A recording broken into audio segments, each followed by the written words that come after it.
tak sempat subuh, tak lagi diingat. Orang tua tak lagi mengingat. Yang penting anak elok kaji baca Quran. Dan hari ini terjadi penyakit ini. Syaitan tertawa bahagia. Umat Muhammad melupakan Qurannya, hanya mengandalkan kaji baca. Sudah bisa baca, maka merata orang puluhan tahun tak pernah pegang Quran. Kalaupun ada, dia pegang menunggu-nunggu Ramadan. Itu pun dia baca hanya sekedarnya saja. Lepas Ramadan, lepas Quran, letaknya di Lauhul Mahfuz, lalu kemudian diturunkan ke dunia melalui Jibril alaihi salam kepada Nabi Muhammad sallallahu alaihi wasallam, dituangkan di atas kertas yang kemudian disebut dengan mushaf. Walaupun dituangkan di atas kertas, walaupun Quran yang ada di tangan kita bukanlah Quran yang berada di Lauhul Mahfuz secara materi, tapi Assalamualaikum warahmatullahi wabarakatuh. Banyak sekali pertanyaan jamaah, Ustadz kasih kami channel untuk kajian anak-anak muda. Di antara anak muda berasal dari Aceh, luar biasa, channelnya Maulizul Akbar Nak. Tonton, subscribe, like, share, komen. Assalamualaikum warahmatullahi wabarakatuh.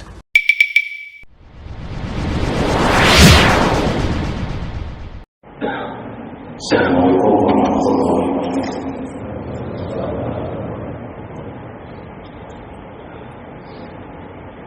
Innal hamdalillah nasta'inuhu wa nastaghfiruh wa na'udzu bihi min shururi anfusina wa min sayyiati a'malina.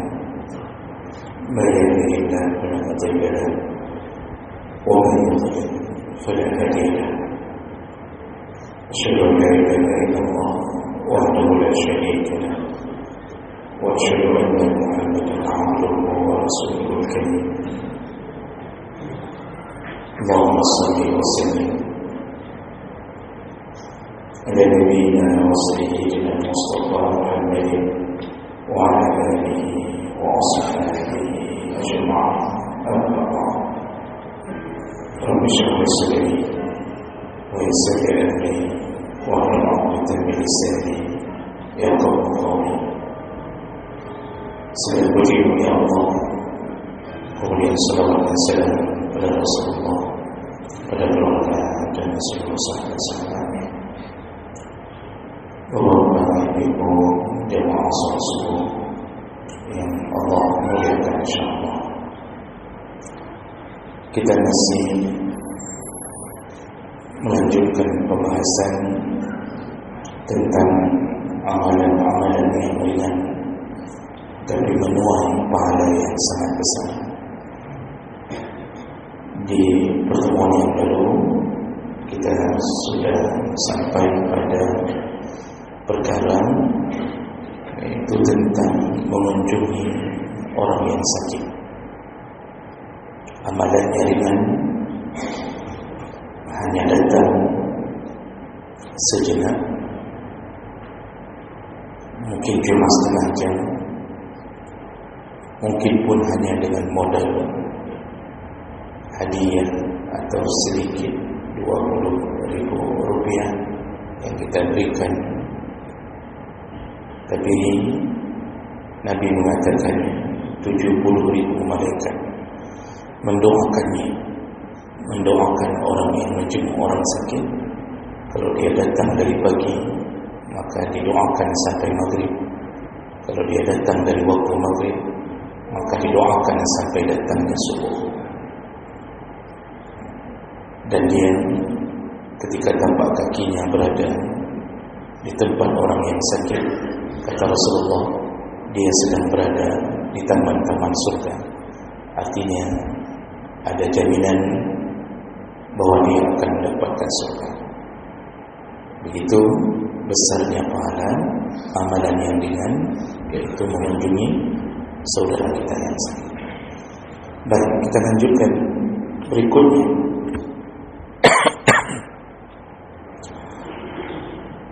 Yaitu membaca Al-Quran. Amalan berikutnya ringan tapi pahalanya sangat besar, yaitu membaca Al-Quran. Bicara tentang keutamaan membacanya, terlalu banyak yang tak mungkin kita bacakan hadisnya satu persatu. Tapi sudah cukup bagi kita untuk mengetahui begitu mulianya orang-orang yang senantiasa bibirnya dibasahi dari huruf-huruf Al-Quran. Rasulullah sallallahu alaihi wasallam menyebutkan dalam hadis dari Abdullah bin Mas'ud radhiyallahu anhu, Rasulullah berkata, "Man qara'a harfan min kitabillah," barang siapa yang membaca satu huruf dari kitab Allah, yaitu dari Al-Quran, falahu bihi hasanah, maka satu huruf itu akan diberikan kebaikan. Wal hasanatu bi'ashri amsalha, sedangkan satu kebaikan ditulis atau dikali lipatkan 10 oleh Allah Subhanahu wa taala. Dan Rasulullah mengatakan, "La aqulu alif lam mim harfun." Aku tidak mengatakan bahwa yang membaca alif lam mim itu satu huruf. Berarti Rasulullah ingin mengatakan bukan membaca satu kata mendapat satu huruf atau dianggap satu huruf, tidak, kata Rasulullah. Walakin alifu harfun, tapi yang ku maksud yaitu alif satu huruf, wa lamun harfun, dan lam satu huruf, wa mimu harfun, dan mim satu huruf. Berarti dengan membaca alif lam mim kita telah dapat 30 pahala. Baru alif lam mim 30 pahala. Dalam satu halaman itu bisa mencapai ribuan huruf. Paling kurang sekitar 500-an huruf dalam satu halaman, apalagi Qurannya dengan cetakan yang berbeda. Nah, jemaah maka Allah, bayangkan betapa besar penghargaan Allah terhadap orang-orang yang mau melihat, mendengar, bahkan membaca.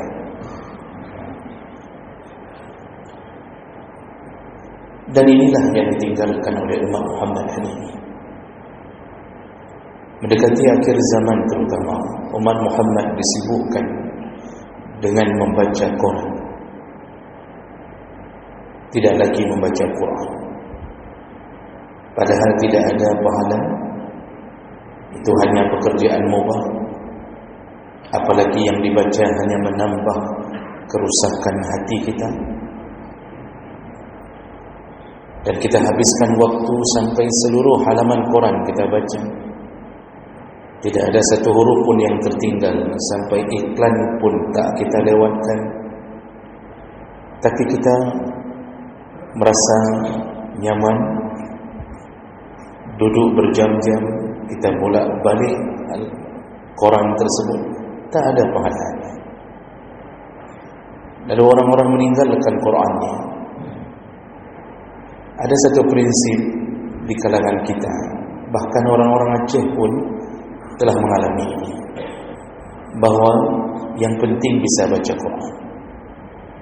Tidak penting untuk membacanya, yang penting bisa baca Quran. Maka anak-anak kita paksakan untuk bisa baca Quran. Kita usir mereka dari rumah ketika menjelang maghrib, pergi ke balai ngaji. Kalau tidak pergi, kena hukum. Lalu mereka mulai belajar membaca Quran. Alhamdulillah sekitar 3 tahun, 4 tahun sudah mulai bisa membaca Quran. Tapi apa yang terjadi? Setelah bisa baca, tak pernah baca lagi. Orang-orang hari ini mengajar anaknya mengaji sampai di tingkatan kelas 6 SD. Alhamdulillah sudah bisa baca. Kita kabarkan kepada semua orang, hanya belum kaji dibaca Quran. Alhamdulillah, kaji dibaca Quran, sudah bisa baca Quran. Tapi kita mulai berfikir hanya sebatas itu. Dan ketika dia sudah mulai masuk SMP, tak pernah pegang Quran satu kali pun. Tapi PR dia kerjakan sehabis-habisnya. Dan kita memperhatikan sekolahnya, jam 7:30 kita siapkan makan untuknya. Kita sediakan beca. Lalu kita bahkan memberikan semua fasilitas sekolah dengan lengkap. Satu pulpen dan cat pun tak boleh tinggal. Pernahkah kita tanya, nak, dah baca Quran hari ini? Lalu kita kontrol, wajib baca dulu. Habis subuh dah baca Quran, atau paling kurang habis maghrib kalau dia tak sempat subuh. Tak lagi diingat. Orang tua tak lagi ingat. Yang penting anak belum kaji baca Quran. Dan hari ini terjadi penyakit ini. Syaitan tertawa bahagia. Umat Muhammad melupakan Qurannya. Hanya mengandalkan kaji baca. Sudah bisa baca. Maka merata orang puluhan tahun tak pernah pegang Quran. Kalaupun ada dia pegang, menunggu-nunggu Ramadan. Itu pun dia baca hanya sekedarnya saja. Lepas Ramadan, lepas Quran. Begitulah keadaan yang menyedihkan hari ini. Padahal Quran itu ketika senantiasa dibaca, tak perlu dihafal. Hafal itu perbuatan plus. Hafal itu amalan yang diinginkan oleh sebahagian orang. Itu tak menjadi sebuah kewajiban menghafal Quran. Tapi membacanya, cukup dengan membacanya, setia bersama Quran setiap pagi dan petang. Atau kapan kita punya waktu? Hanya dengan membacanya saja. Apa kata Rasulullah? Iqra'ul Quran. Bacalah Quran. Fa innahu ya'ti yawmal qiyamah. Karena Quran itu akan datang di hari kiamat. Akan datang di hari kiamat. Untuk apa dia datang kembali? Syafi'an li ashabihi. Dia akan memberi syafaat kepada sahabatnya. Yang mana yang disebut sahabat Quran? Yang setiap hari bersama Al-Quran. Pagi habis solat subuh sempat baca satu halaman. Sebelum ke kantor dia baca satu halaman. Setelah solat maghrib menunggu isya dia baca satu halaman. Itu minimal kita lakukan. Kalau bisa satu hari setengah juz lebih baik. Bahkan kalau bisa satu juz itu lebih utama.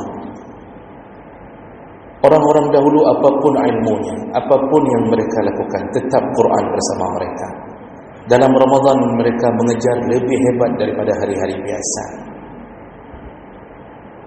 Dan banyak tulisan-tulisan di dalam kitab para ulama yang menyebutkan tentang bagaimana perjuangan orang-orang terdahulu untuk bisa membaca Al-Quran.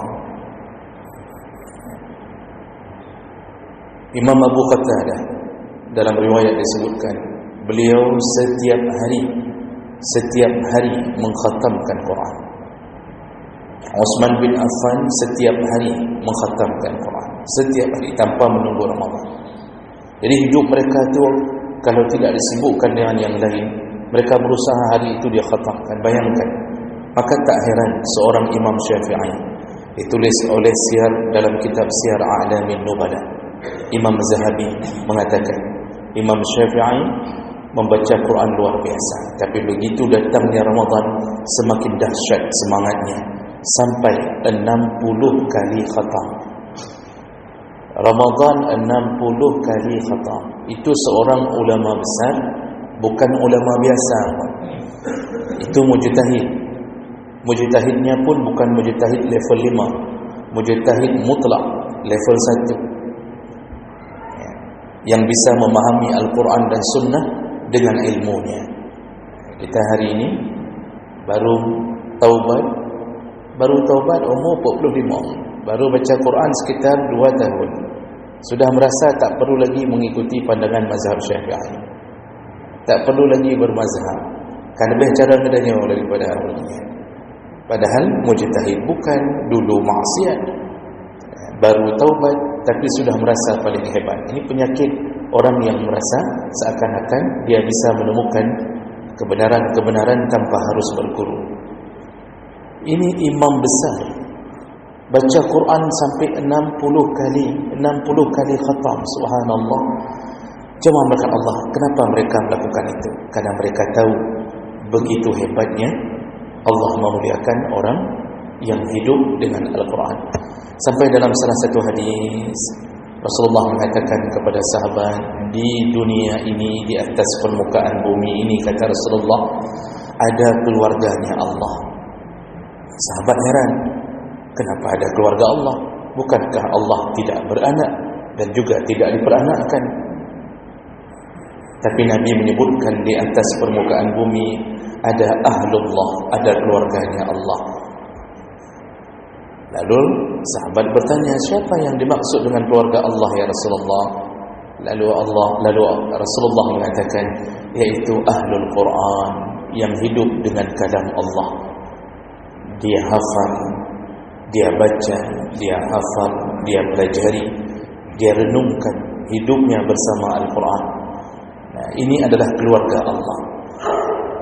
Ini bukan bermakna hidup kita ini tok dengan Quran, tidak. Tapi Quran itu sumber hukum, Quran itu sumber ilmu. Dari Al-Quran dah semua mengalir. Semua hukum Islam, fiqh dan segala macam itu tak lepas dari Quran. Namun ada yang kadang-kadang Allah menjelaskannya dengan gamblang secara umum, dengan global, lalu dijelaskan oleh Nabi. Itulah fungsinya sunnah. Contohnya dalam Al-Quran Allah katakan aqimus salat, dirikanlah salat, tapi tak pernah diajarkan caranya. Tak ada tata cara salat dalam Al-Quran. Juga tidak ditemukan mana rukunnya, mana sunnahnya. Maka datanglah sunnah, yaitu Nabi yang menjadi mubayyin, yang menjadi penjelas. Maka Rasulullah mengatakan, sallu kama ra'aitumuni usalli, salatlah engkau seperti aku salat. Jadi Nabi menjelaskan apa yang umum dalam Al-Quran, tapi Quran itu sumber segala-galanya. Dan ditambahkan sunnah Nabi sebagai penguat Al-Quran. Jemaah melakukan Allah Subhanahu Wa Taala. Sayangnya orang hari ini ada yang mulai memaknakan seakan-akan kalau sudah baca Quran tak perlu lagi tuntut ilmu lain. Kalau sudah hafal Quran tak perlu lagi belajar fikih. Sehingga yang timbul adalah orang-orang yang hanya faham Quran tapi tak faham ilmu. Itu yang hafal-hafal pun kadang-kadang ditanya tentang tafsir Qul Huwallahu Ahad pun tak faham. Kenapa? Sudah mulai mengkerucut bahawa seakan-akan Quran cuma dihafal, jadi tidak perlu dipelajari. Padahal turunnya Al-Quran untuk menjadi petunjuk. Bagaimana bisa jadi petunjuk kalau tak dipelajari? Maka banyaklah imam-imam hari ini yang hafal Quran dengan segala kebaikan dan kelebihan mereka. Ini kelebihan. Jadi ini bukan hal kejahatan. Tetapi sayangnya yang hafal Quran pun tak faham apa yang dibaca. Pahala tetap dapat 1 huruf 10, tapi dia tak faham apa yang dibaca. Sehingga ketika fikih begitu berkurang di dalam hati, dia tak tahu bagaimana cara menyikapi ilmu. Jadi banyak. Ada yang kadang-kadang sekolahkan anaknya khusus di pesantren tahfidzul Quran, 6 tahun yang disasar cuma menghafal, tidak pernah ada pelajaran lain. Bukan tak baik, ini baik, ini Masya Allah luar biasa. Anak-anak hari ini Pak luar biasa. Dulu kita masih main plesetan, hari ini mereka telah dihindari oleh setan. Dengan cara apa? Hidupnya Quran. Sayangnya 6 tahun hanya untuk menghafal. Keluar kita tanya, nak, coba faham tak inna a'tainakal kautsar? Apa maksudnya? Tak faham Pak. Belajar bahasa Arab tak ada, tafsir tak belajar, kemudian bahkan ilmu fiqh yang paling penting ketika dia jadi imam, kalau terjadi kesalahan pada saat ini apa yang harus dilakukan, bagaimana menyikapi seorang imam kalau dia seorang yang fasik, itu tak faham. Inilah yang paling menyedihkan hari ini. Nah, jemaah melakukan Allah Subhanahu Wa Taala, Quran itu kemuliaannya pertama karena dia yang bukan makhluk Allah. Jadi Quran itu bukan makhluk. Makanya dalam pengertian Al-Quran tak disebut Al-Quran itu makhluk. Kalau kita makhluk, pepohonan makhluk, seluruh binatang makhluk. Ya, semua apa yang ada di muka bumi itu makhluk, tapi Quran bukan makhluk. Makanya Quran itu ketika ditafsir, ketika didefinisikan, saking mulianya para ulama sepakat mengatakan Quran adalah kalamullah, yaitu kalam Allah. Jadi kalam Allah itu menunjukkan apa? Dia itu bukan dicipta, tapi keluar dari diri Allah. Maka Quran itu bahagian dari diri Allah, dia tidak dicipta. Apa yang Allah bilang itu yang termaktub. Dan Quran yang asli tentu saja fi lauhil mahfuz, innahu laqur'anun majid, kata Allah. Quran yang mulia itu berada di mana? Fi lauhil mahfuz, letaknya di lauhul mahfuz. Lalu kemudian diturunkan ke dunia melalui Jibril alaihi salam kepada Nabi Muhammad sallallahu alaihi wasallam, dituangkan di atas kertas yang kemudian disebut dengan mushaf. Walaupun dituangkan di atas kertas, walaupun Quran yang ada di tangan kita bukanlah Quran yang berada di Lauhul Mahfuz secara materi, tapi tidak mengurangi kemuliaannya. Makanya ketika baca Quran, karena itu bukan makhluk Allah, itu suara Allah. Kalau mau baca sunnah wudu, kalau mau pegang wajib wudu. Tak boleh pegang Quran tanpa wudu. Itu karena kemuliaannya. Makanya Allah mengatakan la yamassuhu illal mutahharun, tidak boleh dipegang kecuali yang berwudu, yang suci. Dan itu menjadi mukjizat terbesar bagi Nabi sallallahu alaihi wasallam. Tidak ada mukjizat yang lebih hebat kepada Nabi kecuali Al-Quran. Karena semua orang banyak ketika melihat di saat hidup Nabi, melihat mukjizat Nabi selain Quran, mereka tak masuk Islam juga. Nabi sudah belah bulan, Nabi sudah mengeluarkan air dari jari jemarinya. Banyak sekali mukjizat Nabi sallallahu alaihi wasallam. Bahkan air ludah Nabi menjadi obat. Kemudian air ludah Nabi bisa membuat makanan tak habis-habis. Banyak sekali, tetapi tak bisa mengislamkan orang. Nabi setelah belah Quran, setelah membelah bulan, kemudian Abu Jahal dan teman-teman melihatnya, tapi setelah itu mereka mengatakan apa? Innahu lasahirun kazzab. Muhammad itu tukang sihir, penipu. Tapi begitu Al-Quran dipertemukan ke dalam dada mereka, mereka masuk Islam. Nah, inilah Quran yang perlu kita pelihara. Jemaah berkat Allah, apapun pekerjaan kita, apapun jabatan kita, dan bagaimanapun corak warna pakaian seragam kita, kalau Quran tak ada di dada, mati kita tak akan berguna. Jadi tak usah terlalu bangga bisa menghafal Undang-Undang Dasar 45 sampai butir-butirnya. Tak perlu terlalu memamerkan diri dengan menghafal Pancasila dengan setiap apa yang ada di cabang-cabangnya. Tapi Quran mestinya harus dihafal. Ini pekerjaan memalukan. Dan cukup banyak orang hari ini tak perhatikan Quran. Orang-orang tuanya hari ini mencita-citakan, nah, kamu kalau kuliah S1, ambil jurusan ini ya, ambil jurusan itu ya, nanti mudah untuk dapat jadi PNS. Jadi cita-cita orang tua pun nak kamu jadi ini. Tak ada nak apapun yang kamu ambil tetap bermanfaat kepada agamamu. Kemudian jangan lupa hafal Quran. Nasihat itu telah hilang. Maka cukup banyak mahasiswa nyangka mahasiswa hanya baca Quran. Dah bisa baca Bapak Ibu. Dan sebahagiannya adalah anak-anak kita orang Aceh yang tak berbangga-bangga serama Mekah. Kenapa saya tahu? Saya tangani langsung setiap tahun 700 mahasiswa. Kami yang tes 1/4 dari 700 itu anak-anak Aceh tak bisa baca Quran. Malay ternyata tinggalnya di perkampungan-perkampungan. Padahal orang kampung, orang je kalau sudah anak-anak itu wajib baca Quran, enggak bisa baca Quran. Memalukan. Saya tanya, kahayah so? Mak ke so? Itu sudah mulai emosi, kita tanya, tak bisa baca. Ayahmu orang Aceh? Orang Aceh. Mamamu Aceh asli. Memalukan. Maka tak usah terlalu bangga dengan dunia ini kalau Quran tak bisa baca. Jadi mudah-mudahan Bapak Ibu yang Allah muliakan, apalagi ini menjelang datangnya Ramadan, maka selalulah bersama Quran. Kalaupun mati, Quran itu telah tahu siapa sahabatnya yang akan dia tolong di hari kiamat nanti. Mudah-mudahan amalan ringan ini kita tidak lepaskan dari bibir kita, dan mudah-mudahan menjadi pemberat timbangan di hari kiamat nanti. Subhanakallahumma bihamdik, asyhadu an la ilaha illa anta, astaghfiruka wa atubu ilaik.